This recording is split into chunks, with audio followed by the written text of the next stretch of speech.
وَالثَّنَاءُ بِمَا قَدْ، دیکھیے میں نے شروع میں عرض کیا تھا اس لہجے میں اس انداز سے بات وہی کر سکتی ہے خاتون جو کف خطیب نہج بلاغہ ہو، کف حیدر کرار ایسے باتیں کر سکتی ہیں، اور شہزادی نے یہ باتیں کی ہیں۔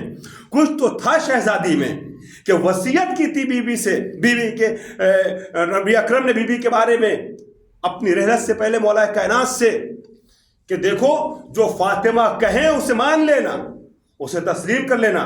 ہو سکتا ہے میرا جملہ آپ میں سے کسی کے لیے تھوڑا سا بڑا ہو جملہ، مگر میرے پاس اس کی دلیلیں موجود ہیں، مدارک اور ریفرنسز موجود ہیں، ایک جلسے میں سب واضح نہیں کیا جا سکتا، لہٰذا یہ مان کے چلیے گا میں لباس پیغمبر پہن کر کے کوئی ایسی بات نہیں کہہ رہا ہوں کہ جو غیر معتبر ہو۔ نبی نے وصیت کی ہے، وصیتیں ہمارے پاس موجود ہیں معتبر کتابوں میں کہ شہزادی میں کچھ تو تھا۔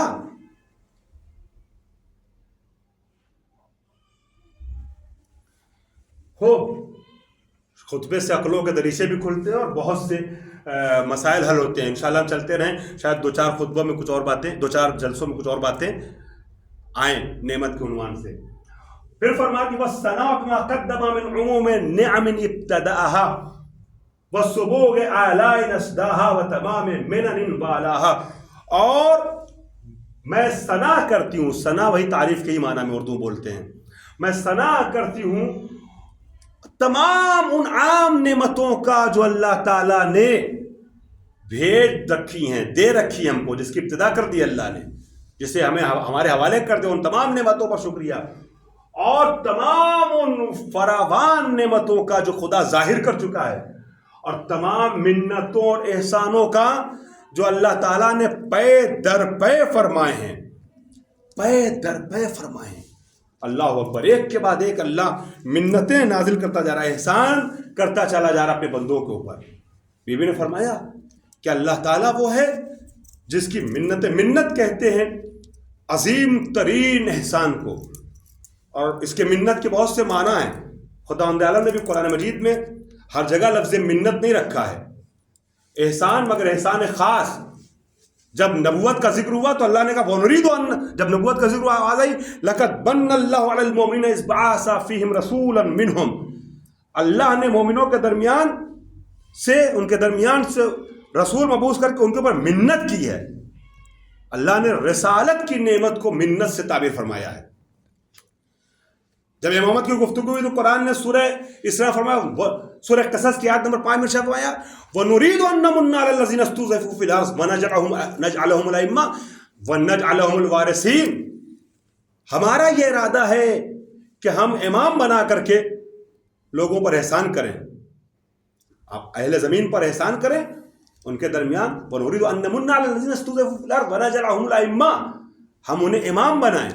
امامت کے لیے لفظ منت رکھا ہے، تو منت خاص طریقے کے احسان کو کہتے ہیں۔ بی بی نے فرمایا تمام نعم والاہا، تمام ان نعمتوں پر اللہ کا شکر جو اس نے پے در پے، والا پے در پے، ایک کے بعد ایک ہمیں عطا کی ہیں۔ ٹھیک ہے، وہ ہے قرآن مجید میں کیا آیت ہے، والشمس وضحاہا والقمر اذا تلاہا، سورج کی قسم اور چاند کی قسم جب بلا فاصلہ پشت سورج آ جائے، سورج کے غروب ہوتے ہی فوراً نمودار ہو، والاہا، پے در پے، ایک نعمت ختم نہیں ہوتی ہے دوسری نعمت کا آغاز ہو جاتا ہے۔ اس کے بہت سے مفاہیم پیش کیے جا سکتے ہیں۔ میں خطابت کرنے والی خواہران ذاکرات کے لیے پیش کر رہا ہوں جملہ، والاہا، آپ نے سن لیا، میں نے قرآن سے پیش کیا، اللہ نے رسالت کو منت کا نام دیا، امامت کو منت کا نام دیا، اور پھر فرماتی ہیں اللہ کا شکر ہے کہ اس نے پے در پے لگاتار اپنی نعمتیں نازل کی ہیں۔ ایک منت ختم نہیں ہوتی ہے دوسری منت آ جاتی ہے، ایک جاتا نہیں دوسرا آ جاتا ہے۔ نبی کے جاتے ہی علی ظاہر ہوتے ہیں، علی کے جاتی حسن آتے ہیں، حسن کے جاتی حسین آتے ہیں، حسین کے جاتی سجاد آتے ہیں۔ منتوں کا ایک سلسلہ ہے امامتوں کی شکل میں، اور یہ ساری منتیں زہرا کے گھر میں ہیں۔ اللہ نے جن چیزوں کو منت سے تعبیر کیا ہے وہ سب زہرا کے کنبے میں ہیں، یا زہرا کا باپ ہے، زہرا کے باپ ہیں، یا زہرا کے شوہر ہیں، یا زہرا کی اولاد ہے۔ بڑے دقائق ہیں خطبہ زہرا میں۔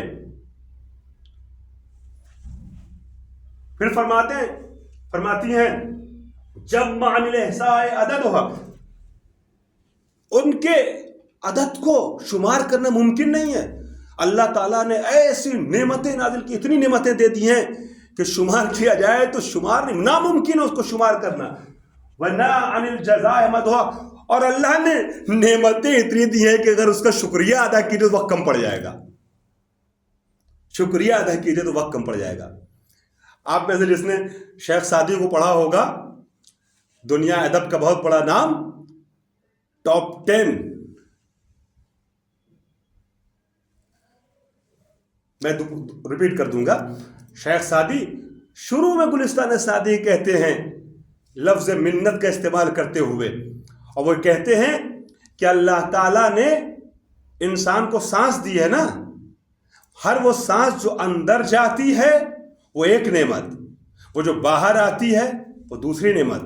اندر جو سانس جا رہی ہے نہ جائے تو انسان مر جائے، باہر جو سانس آ رہی ہے نہ آئے تو انسان مر جائے. تو ہر سانس پہ دو نعمت ہے، اور ہر نعمت پہ شکر منعم واجب ہے. گویا انسان اپنی سانسوں کا شکریہ ادا کرنا چاہے تو ادا نہیں کر سکتا ہے. شہزادی نے فرمایا ہے کہ وَنَا عَنِ الْجَزَاءِ مَدْحُهَا، امد کہتے مدت کو، فاصلے کو، زمانے کو. زمانہ اتنا ہے ہی نہیں انسان کے پاس کہ اللہ کی نعمتوں کا شکر ادا کر سکے. وقت کم پڑ جائے گا، شکریہ ادا نہیں ہو سکتا اللہ کی نعمتوں کا. سلامت رہیں آپ لوگ، شکریہ آپ لوگوں کا بھی. وَتَفَاوَتَ عَنِ الْإِدْرَاكِ أَبَدُهَا، وَتَفَاوَتَ عَنِ الْإِدْرَاكِ أَبَدُهَا، اور ان نعمتوں کی ہمیشگی، کہاں تک یہ نعمتیں چلنے والی ہیں، یہ ہمارے ادراک سے بہت دور ہے. اللہ نے دور رکھا ہے ہمارے ادراک سے. ہم درک ہی نہیں کر سکتے کہ یہ نعمتیں جانے والی کہاں تک ہیں. اس کی انتہا کا ہمیں پتہ نہیں ہے. لیکن ہاں، ہم نعمتوں کو نہ درک کر سکتے ہیں نہ شمار کر سکتے ہیں، لیکن یہ تو ضرور ہے کہ ان نعمتوں پہ جتنا شکر ادا کر سکتے ہیں ادا کریں. شکریہ کیوں شکریہ ادا کریں؟ اس شکریہ کے ادا کرنے میں بھی ہمارا ہی فائدہ ہے.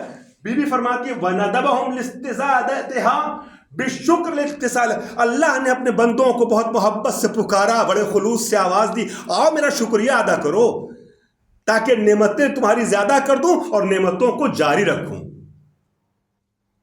نعمتوں کو جاری رکھوں، یہ نعمتوں کا سلسلہ باقی رہے، چلتا رہے.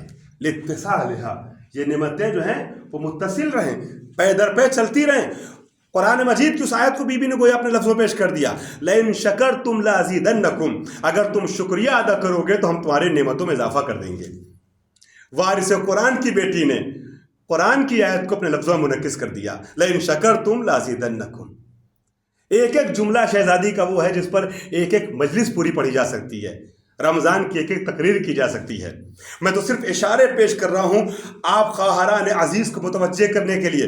بعد میں انشاءاللہ جب یہ درس مکمل ہو جائے گا تو کوشش رہے گی کہ یا تو وائس میں جو میں ریکارڈنگ ہو رہی ہے یا پھر ترجمہ عربی عبارت کے ساتھ آپ کی خدمت بھیجا جائے. جن کے پاس اویلیبل ہے اچھی بات ہے، لیکن کچھ حاشیے کچھ شرحیں میں پیش کر رہا ہوں، اس سے نعمت کے طور پہ محفوظ رکھیے گا. میں سمجھتا ہوں سب کے پاس کاپی ہوگی، نوٹ بک ہوگی، خاص خاص باتیں آپ لوگ نوٹ کر رہی ہوں گی. شکریہ. خوب، اب فرماتی ہیں وَاسْتَحْمَدَ إِلَى الْخَلَائِقِ بِإِجْزَالِهَا، اور سنو، اللہ نے تم سے استحماد کہتے ہیں استغفار. عربی زبان میں جب اس طریقے سے کوئی کلمہ استعمال ہوتا ہے تو طلب کے معنی میں ہوتا ہے. استغفار نے طلب مغفرت، استنصار طلب نصرت، نصرت کا مانگنا. استغفر اللہ، خدایا ہم تم سے مغفرت طلب کرتے ہیں. استحمدہ، اللہ نے جو تم سے کہا میری حمد کرو نا، کیوں کہا ہے؟ اللہ نے حمد کرنے کے لیے اس نے نہیں کہا ہے کہ اس کو ضرورت ہے، بلکہ حمد کا مطالبہ کر کے اپنی حمد و ثنا کے وزن کو بڑھا دیا ہے، جزیل بنا دیا ہے. بتایا ہے کہ دیکھو میری نعمتیں کتنی عظیم ہیں، تم حمد کرو گے تب تمہیں احساس ہوگا، تم شکر ادا کرو گے تب تمہیں احساس ہوگا کہ نعمتیں کتنی عظیم ہیں، اور ہم ان نعمتوں کو اور بڑا اور عظیم بناتے چلے جائیں گے تمہارے لیے. یہی نہیں، اس قریب نے جس کی عطا کی کوئی حد نہیں ہے کہ سنو ہم تمہاری اس نعمت کو 2 برابر کر دیں گے. تثنیہ سنا آپ نے نا، اثنین سنا ہے نا، 2، ٹھیک ہے. وَصَنَّا بِالنَّدْبِ إِلَىٰ أَمْثَالِ، پھر اللہ تعالیٰ نے کہا، دعوت دی کہ تم ہمارا شکریہ ادا کرو، نعمتوں کے شاکر رہو، تاکہ اسی طریقے سے ہم تمہیں محشر میں دوبارہ نعمتوں سے نواز دیں۔ دنیا میں نعمتوں پہ شکر ادا کرو گے، محشر کی نعمتیں تمہارا انتظار کریں گی۔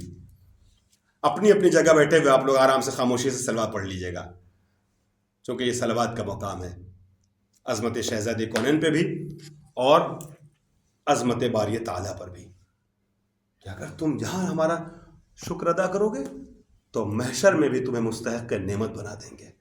اور آپ محسوس کیے محشر کی نعمت کیا ہوتی ہے؟ محشر کی نعمت جنت ہے، کوثر ہے، بخشش ہے۔ سب سے بڑی نعمت محشر کی ملاقات اہل بیت ہے، کنیزان زہرا۔ آپ سب کو خداوند عالم شہزادی کونین کا جوار نصیب فرمائے انشاءاللہ۔ دنیا میں شہزادی کے مسلک پہ چلیں، دین پہ چلیں، راستے پہ چلیں، اور آخرت میں شہزادی کی قربت حاصل ہو جائے۔ سب سے بڑی نعمت یہ اللہ تعالیٰ کہتا ہے اب ہمیں اگر محشر میں شہزادی اور ان کے خانوادے کی قربت حاصل کرنا ہے تو پھر کیسے ملے گی؟ یہاں دنیا میں جو ہم عاشق آل محمد ہیں، عاشق خانوادہ زہرا ہیں، اس پہ شکر ادا کریں۔ پروردگار عالم تیرا شکر ہے کہ تو نے الحمدللہ الذی جعلنا من المتمسکین بولایت امیر المؤمنین علیہ السلام، ہمیں خدا کا شکر ہے کہ اس نے ہمیں امیر المومن کی اس ولایت کے ساتھ متمسک رہنے والوں میں قرار دیا ہے جس ولایت کو ہم تک پہنچانے کے لیے شہزادی نے اپنی قربانی پیش کر دی۔ میں سمجھتا ہوں ایک عظیم جملہ تھا، ہو سکتا ہے میرا زعم ناقص ہو مگر میں پیش کر لے گیا آپ لوگوں تک۔ یہ ہے شہزادی کا مسئلہ۔ اور اسی طریقے سے اب جو شہزادی نے اس طریقے سے تعریفیں کی ہیں، چونکہ شرح خطبہ فدق ہے لہٰذا ایک دو باتیں میں عرض کر دوں۔ جی ایک بات عرض کر دوں، بحث توحید میں بی بی نے جو توحید کا ذکر کیا ہے، ٹھیک ہے،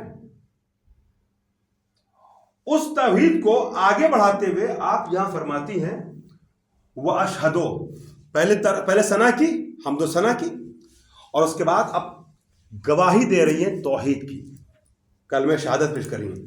وَأَشْهَدُ أَن لَا إِلَهَ إِلَّا اللَّهُ وَحْدَهُ لَا شَرِيكَ لَهُ، وَأَشْهَدُ، میں گواہی دیتی ہوں کہ کوئی خدا نہیں اللہ کے علاوہ، وہ وحدہ لا شریک ہے، وہ تنہا ہے، اکیلا ہے، یکتا ہے، لا ثانی ہے، لا شریک ہے۔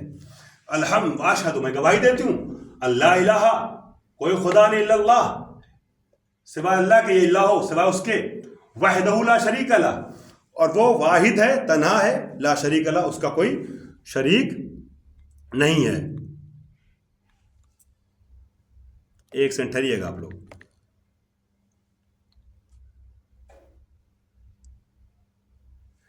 یہ وحدہ لا شریک الا اللہ ہے، یہاں پر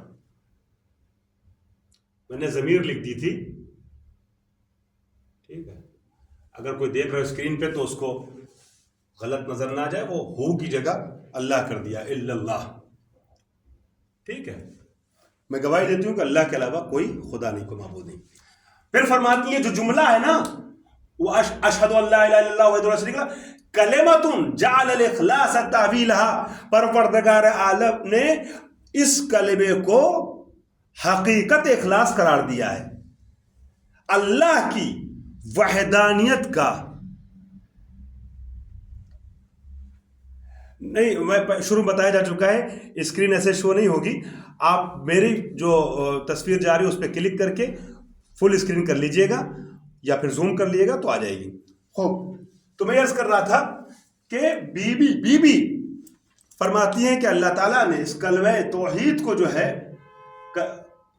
کیا قرار دیا ہے، لا الہ الا اللہ، اس کلمے کو، اس کا مطلب اور اس کی حقیقت اخلاص کو قرار دیا ہے۔ اخلاص کا نام ہے کلمہ توحید۔ آپ میں سے کوئی بتائے گا قرآن مجید کا ایک سورہ ہے نا، ہاں یہ تو آپ نے صحیح فرمایا، لائٹ یہ والی جو ہے بند کر دیجئے، چونکہ اب اس طرف آ گیا ہوں، ادھر لائٹ چمک رہی سامنے والی، میرا چہرہ صاف نہیں جائے گا، پھر یہ ہو سکتا ہے روشنی اس پہ کم ہو جائے ذرا سی بورڈ پہ، ہاں ادھر والی، ہاں اب میرے خیال سے پتہ نہیں اب اس پہ روشنی کم ہو گئی ہے، اگر لائٹ بند کریں گے تو کلیئر آ رہی ہے، سمجھ میں آ رہا ہے یہ لکھا ہوا؟ جی چلیے ٹھیک ہے، صحیح ہے، پھر رہنے دیں بیٹا۔ تو میں عرض کر رہا تھا، ہاں واپس آ جائیے اپنی وادی میں کلاس کی، کہ اخلاص آپ میں سے کوئی بتائے گا؟ میں سمجھتا ہوں سبھی کو پتا ہوگا، مگر میں صرف آپ لوگوں کو شامل کرنے پوچھوں۔ جی ماشاءاللہ، سورہ اخلاص، سورہ توحید کو سورہ اخلاص بھی کہتے ہیں، اس لیے توحید یعنی اخلاص۔ شہزادی نے اسی مطلب کی طرف اشارہ کیا ہے، قل هو اللہ، بسم اللہ، قل هو اللہ احد اللہ الصمد لم یلد ولم یولد ولم یکن له کفوا احد۔ تو آپ فرماتی ہیں کہ اللہ نے اس کلمے کو حقیقت اخلاص سے تعبیر کیا ہے۔ اخلاص یعنی کلمہ توحید، تعویل سے مراد یہ حقیقت ہے۔ وَزَمَّنَ الْقُلُوبَ مَوْصُولَهَا وَأَنَارَ فِي الْفِكْرِ مَعْقُولَهَا، اور خداوند عالم نے کلمہ توحید کے مفہوم سے دلوں کو پیچیدہ کر دیا ہے، گویا دل ہمارا گھما دیا ہے مفہوم توحید کے درمیان۔ یہ کرم ہے اس کا کہ ہم کو توحید کی طرف اللہ نے مائل کیا، یہ بھی اسی کا کرم ہے کہ اس نے اپنی توحید کی نعمت سے ہم کو سرفراز کیا ہے، اور ہمارے فکر میں پروردگار نے مفہوم توحید کو ڈالا ہے، ٹھیک ہے؟ ورنہ اگر اللہ کا خود احسان نہ ہو تو یہ توحید ہمارے ذہن میں آئے کہاں سے، سمائے کہاں سے؟ لیکن مفہوم توحید تو اللہ نے ہمارے دماغ میں ڈال دیا، ہمارے ذہن میں ڈال دیا۔ میری عزیز بہنوں، خواہران محترم، ذاکرات و مبلغات و شاعرات عزیز ذوی الاحترام، اللہ نے اس مفہوم کو ڈال تو دیا، مگر کیا اتنا آسان ہے توحید کو سمجھ پانا؟ اتنا آسان ہے حقیقت ربانی کو سمجھ جانا؟ اب سنیے اس کے بارے میں کیا فرماتی ہیں بی بی۔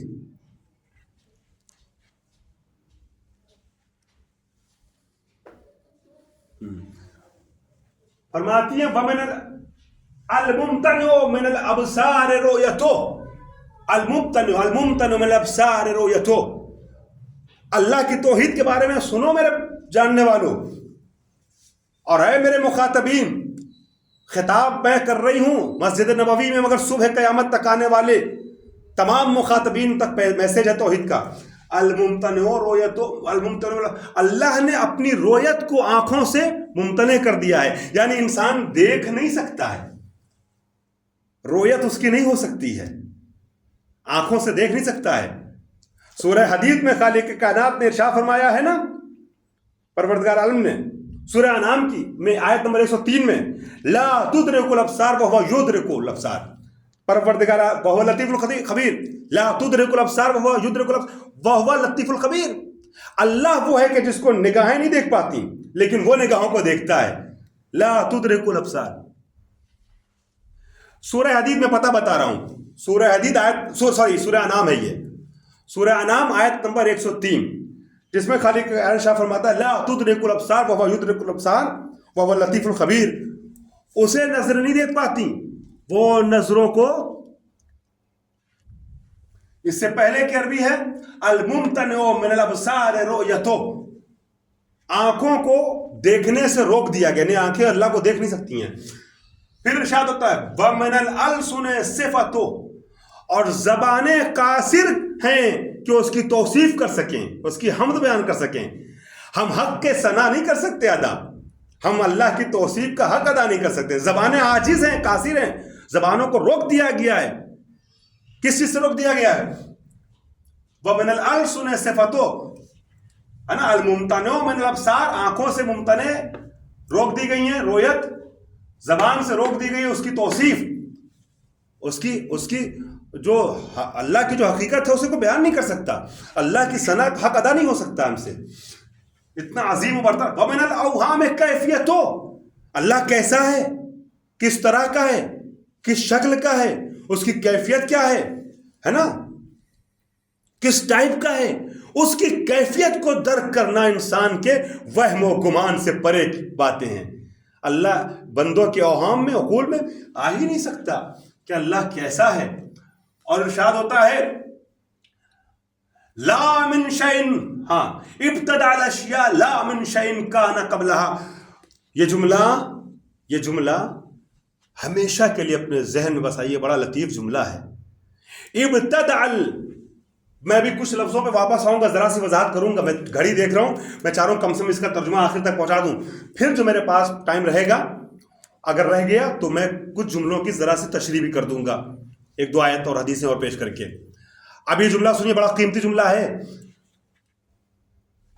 ابتدع الاشیاء لا من شیء کان قبلہ۔ آج انسان بڑا غرور کرتا ہے نا کہ ہم نے موبائل بنا لیا، ہم نے انٹرنیٹ سیٹلائٹ کا اختراع کر لیا، ہم نے کمپیوٹر بنا لیا، ہم نے ٹی وی، فریج، یہ وہ پتہ نہیں کیا کیا مشینیں، گاڑیاں بنا لی، ہیلی کاپٹر بنا لیا، راکٹ بنا لیے، ایسی گاڑی بنا لی جو فضا میں چلتی ہے، جب چاہتے اس کو زمین پہ اتار دیتے ہیں، ایسے ہیلی کاپٹر بنا لیے جہاں چاہیں چڑھا دیں، اتار دیں، روک دیں، ہیں؟ ہم 6 مہینے کا سفر 6 گھنٹے میں طے کر لیتے ہیں، ٹھیک ہے؟ ایسی ایسی چیزیں ہم نے بنا لی اور اپنے کو انسان خالق سمجھتا ہے۔ بی بی فرماتی ہے اللہ تعالیٰ خالق ہے، خالق اللہ کو کہتے ہیں، خالق بندوں کو نہیں کہتے۔ سنو تمہاری صنعت میں اور اللہ کی خلقت میں فرق کیا ہے؟ تم کیا کرتے ہو؟ تم خالق نہیں ہو، کریٹر نہیں واقعی معنی میں، تم بنانے والے نہیں ہو، تم تو صرف دنیا میں پائے ہوئے مٹیریل کو، مادوں کو جوڑ کے ایک تیسری شکل میں پیش کر رہے ہو۔ دو مٹیریلز کو آپس میں جو ہے، پین جو بنایا ہے نا، پین خلق نہیں کیا بندے نے، پین کے مٹیریل موجود تھے۔ یہ جو موبائل بندے نے بنایا ہے، یہ موبائل انسان نے، بندے نے بنایا نہیں ہے، بلکہ یہ موبائل پہلے سے موجود تھا۔ موبائل کے مٹیریلز کو اکٹھا کیا ہے، مادوں کو اکٹھا کیا، ایک تیسری چیز سامنے پیش کر دی، شکل بدل کر کے۔ خلق آج تک بشر کچھ نہ کر سکا، لے آئے عدم سے وجود میں، لیکن اللہ کی صنعت اور اللہ کی تخلیق یہ ہے کہ ابتدع الاشیاء لا من شیء کان قبلہ۔ اللہ نے چیزوں کو پیدا کیا ہے مگر ماقبل رہنے والی کسی چیز کے سہارے سے نہیں، بلکہ اللہ وجود میں لایا ہے عدم سے۔ تم وجودوں کو جوڑ کر کے خالق اپنے کو سمجھتے ہو، مگر میں وہ ہوں، یا بیوی کہتی میرا خالق وہ ہے جو عدم سے وجود میں چیزوں کو لاتا ہے۔ جب کچھ نہ تھا تو اس نے پیدا کیا، جب کچھ نہ تھا پیدا کیا۔ تم ایسا کر کے دکھاؤ کہ عدم سے وجود میں لے آؤ، تم کتنے بڑے کریٹر بن جاؤ، تم آسمانوں پہ پہنچ جاؤ، تم جو چاہو کر لو، ہر قدم پہ تمہیں مادے اور مٹیریل کی ضرورت پڑے گی۔ کوئی ایسا نہیں ہے جو بغیر مادے کے عدم سے وجود میں، ایک مچھر نہیں لا سکتے ہو۔ قرآن نے کہا ہے ایک مکھی، ایک مچھر انسان بنا نہیں سکتا ہے، روح نہیں پھونک سکتا اس کے اندر، مگر خدا وہ ہے جو عدم سے وجود میں لاتا ہے، عدم سے وجود میں لاتا ہے، ٹھیک ہے؟ وَأَنشَأَهَا بِلَا احْتِزَاءٍ أَمْثِلَةٍ۔ بشر جب چیزیں بناتا ہے تو اس کے سامنے نمونے اکثر موجود ہوتے ہیں۔ بشر نے اڑتے ہوئے پرندے کو دیکھا، کبوتر کو دیکھا، چڑیوں کو دیکھا، کووں کو دیکھا، تو اس کے ذہن میں خیال آیا کہ اس کے جیسا جہاز بنا سکتا ہوں، ہوائی جہاز، ایروپلین بنا لیا۔ مگر اللہ نے جو چیزیں پیدا کی ہیں، کوئی امثلہ پہلے سے موجود نہیں تھی، کسی مثل کو، امثلہ کو، مثالوں کو، نمونوں کو، آئیڈیل کو دیکھ کے اللہ نے کچھ پیدا نہیں کیا ہے، بلکہ اللہ نے بغیر امثلہ کے چیزوں کو کریٹ کیا ہے، پیدا کیا ہے۔ یہ فرق ہے اللہ کی تخلیق میں اور تمہارے ہنر میں۔ بات پہنچ گئی سب تک؟ شکریہ۔ اس کے بعد ارشاد ہوتا ہے کہ کونہا بقدرتہ وزرع بمشیتہ، کائنات کو اپنی قدرت سے پیدا کیا ہے، اس کو ظاہر اپنے ارادے و مشیت سے کیا ہے۔ کسی نے اس کو مجبور نہیں کیا تھا بنانے کے لیے، اس کی کوئی ضرورت نہیں تھی کہ وہ بنائے، اپنی مشیت اور اپنے ارادے سے اور اپنی قدرت سے خالق کائنات نے ان چیزوں کو پیدا کیا ہے۔ اور پھر فرمایا کہ من غیر حاجت الی تکوینہا ولا فائدۃ الی تصویرہا، اللہ کو نہ اس کو بنانے کی کوئی حاجت اور ضرورت تھی، اور نہ اس کا نقشہ کھینچنے اور اس کی تصویر بنانے اور اس کو شکل ادا کرنے کی اللہ تعالیٰ کو اس سے کوئی فائدہ ہے، نہ کوئی اللہ کو ضرورت ہے دنیا بنانے کی، اور نہ اللہ کو دنیا کا کوئی فائدہ ہے، دنیا سے کوئی فائدہ ہے۔ الا تثبیتا صرف اللہ نے اس لیے بنایا تاکہ اہل شعور کے لیے اللہ کی حکمت کا اس بات ہو سکے اور اپنی حکمت کی تصدیق کر سکے کہ میں ایسا حکیم ہوں کہ اتنی بڑی کائنات کو بنانے کے بعد تم سے قرآن میں پوچھ سکتا ہوں ہل ترا من فطور، کیا تم نے اس کائنات میں کوئی فطور پایا، کوئی خرابی پائی، کوئی عیب پایا، کوئی کمی پائی؟ تو لاؤ بتاؤ مجھے۔ اور اللہ تعالیٰ نے اس نورانی مخلوق کو، محمد و علی و فاطمہ جیسی نورانی شخصیتوں کو پیکر بشری میں زمین پہ اتار کے یہی بتانا چاہا، یہی چیلنج دیا کہ دیکھو میں نے تمہارے سامنے اپنی ایسی مخلوق بھیجی ہے جو اتنی بے عیب ہے کہ جب تم تلاش کرنا چاہو گے تو محمد و علی و زہرا میں کوئی ایک عیب نہیں لا سکتے۔ سوچو جب یہ اتنے بے عیب ہیں تو ان کا بھیجنے والا خالق کتنا بے عیب ہوگا، ان کا بنانے والا خالق کتنا بے عیب ہوگا۔ اس کے بعد ارشاد ہوتا ہے کہ وَتَنْبِيهًا عَلَىٰ طَاعَتِهِ، اور اللہ چاہتا تھا کہ بندوں کو متوجہ کرے، تنبیہ کرے اپنی اطاعت کے لیے، وَبِقُدْرَتِهِ وَإِظْهَارًا بِقُدْرَتِهِ، اور اپنی قدرت کا اظہار کرنا چاہا اللہ نے، وَتَعَبُّدًا لِبَرِيَّتِهِ، بندوں کو بلندی عطا کی اپنا بندہ بنا کر کے کہ ہماری عبادت کرو، ہمارے تعبد بن جاؤ، ہمارے متعبد ہو جاؤ، یعنی ہمارے حکم کے پابند ہو جاؤ، وَإِعْزَازًا لِدَعْوَتِهِ، اور اپنی دعوت کو عزتیں اور بلندی عطا کی، آؤ تم دین کی طرف آؤ۔ بہت شکریہ۔ آؤ، اللہ تعالیٰ نے اعزاز عطا کیا اپنی دعوت کو، دعوت حق کو اعزاز عطا کیا ہے۔ ثم جعل السبابا، اور سنو ہمیں کیا ہے، ہمیں کیا ضرورت ہے؟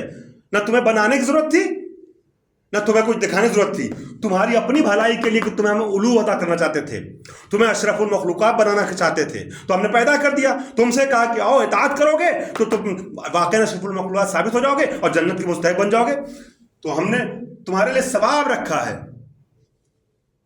ہم نے تمہارے لیے ثواب قرار دی، جعل الثواب علی طاعتہ، اپنی اطاعت میں ثواب رکھا، وضع العقاب علی معصیتہ، اور اپنی معصیت پر عقاب رکھا ہے، زیادۃ لعبادہ عن نقمتہ وحیاشۃ منہ الی الجنۃ، تاکہ جب بندہ اچھا کام کرے گا تو نقمت اور بلاؤں سے بچ جائے گا، جہنم سے نجات پا جائے گا، جنت کا راہی ہو جائے گا، پھر جنت کی نعمتوں جو میں نے تمہارے ہی لیے بنائی ہے اس سے ہمیشہ ہمیشہ کے لیے تم فیضیاب ہوتے رہو گے۔ میرے پاس صرف 4 یا 5 منٹ رہ گیا ہے، 9 سے 10 کلاس تھا، اور میں اب اس 3-4 منٹ میں 2-3 تحفے جلدی پیش کرنا چاہتا ہوں۔ بی بی نے جو توحید کی بات کہی ہے، شکریہ آپ لوگوں کا، توحید کی جو بات فرمائی ہے، اس میں کہیں نہ کہیں بی بی نے سورہ حدید، وہ جو سورہ تو سورہ انعام کی آیت نمبر 103 تھی، آپ لوگ دیکھ لیے گا بعد میں، اب سورہ حدید کی آیت نمبر 3 دیکھیے گا، اس میں ارشاد ہوتا ہے هو الاول والآخر والظاہر والباطن وهو بكل شيء علیم، وہی اول بھی ہے، وہی آخر بھی ہے، وہی ظاہر بھی ہے، وہی باطن بھی ہے، اور وہ ہر شے پہ قدرت رکھنے والا ہے اور ہر شے کا جاننے والا ہے، ہر شے کا احاطہ کرنے والا ہے۔ اور اسی مفہوم کو خطیب نہج بلاغہ نے نہج بلاغہ میں ارشاد فرمایا ہے، کوفو ہے نا، میں نے کہا بار بار، اور یہ ہمیشہ کہتا رہوں گا جب تک یہ جلسہ چلتا رہے گا کلاس کا، ہر ہفتے کہوں گا کہ کوفو ہیں خطیب نہج بلاغہ کی۔ اب یہ شان ذرا نہج بلاغہ میں دیکھ لیے، خطبہ نمبر نوٹ کر لیے، بعد میں ملا لیے کتاب سے۔ بہت شکریہ۔ جی ہاں، بے شک بی بی ایسا کلام پیش کر سکتی ہیں۔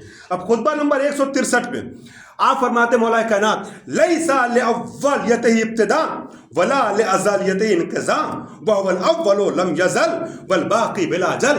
اللہ وہ ہے کہ اللہ وہ ہے کہ جس کی اولیت کے لیے کوئی ابتدا نہیں ہے۔ اللہ کب سے ہے کوئی بتائے گا؟ کب سے ہے نہیں پتا، کسی کو نہیں پتا، ہے ہی نہیں اس کی اولیت کی ابتدا۔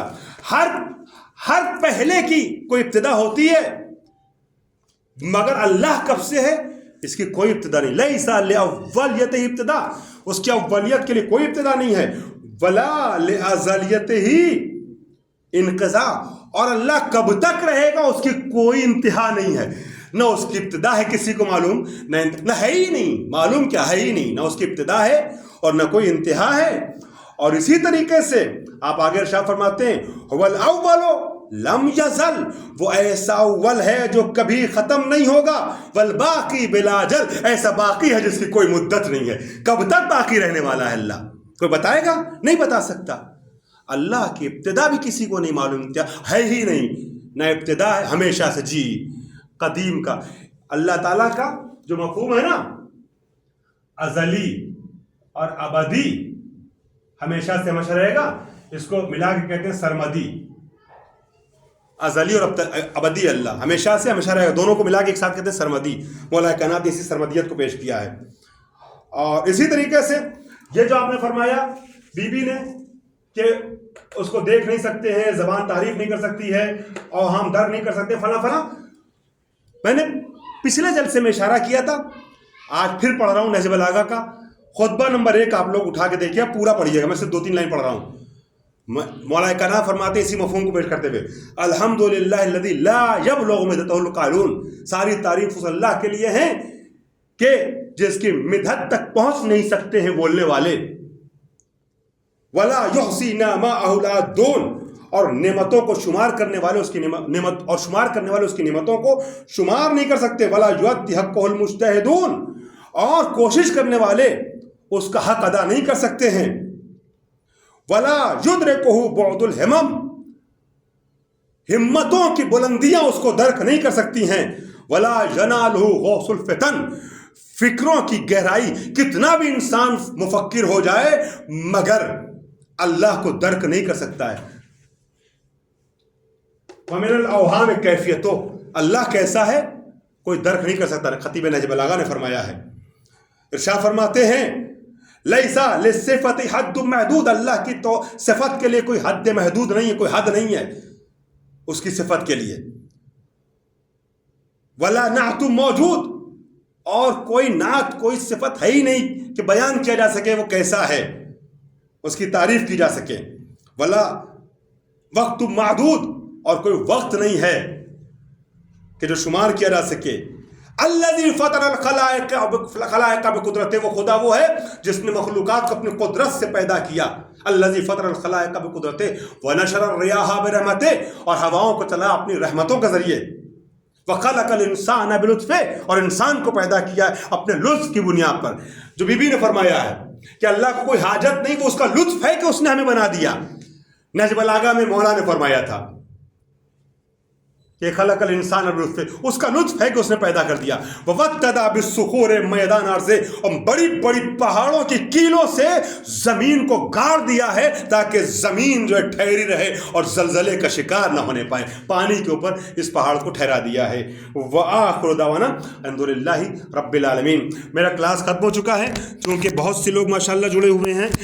گزشتہ ہفتے شاید 500-600 خاران تھیں, تو شاید سب کو سوال کا موقع نہ ملے, لہٰذا اب سوال کا وقت تو میزبانوں کی جانب سے آپ کو دیا گیا, مدرسے والوں کی جانب سے 5-7 منٹ. اگر سوال کرنا چاہیں تو جامعۃ الفاطمہ کے ذریعے سے سوال کر سکتی ہیں. ابھی میں 5-7 منٹ ہوں, اور ورنہ پھر آپ لوگوں سے خداحافظی کرنا چاہوں گا. علیکم السلام. خواہش کروں.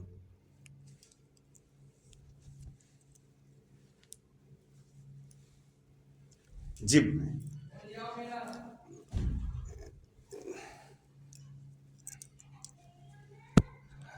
جی میں نے یہ میں عرض کرنا چاہوں گا کہ آپ تک سوال پہنچے, آپ چاہے لکھ کر کے جیسے بھی, تو آپ بتا دیجئے, میں اس کا جواب دے دیتا ہوں. ابھی ہوں میں آن لائن تھوڑی دیر.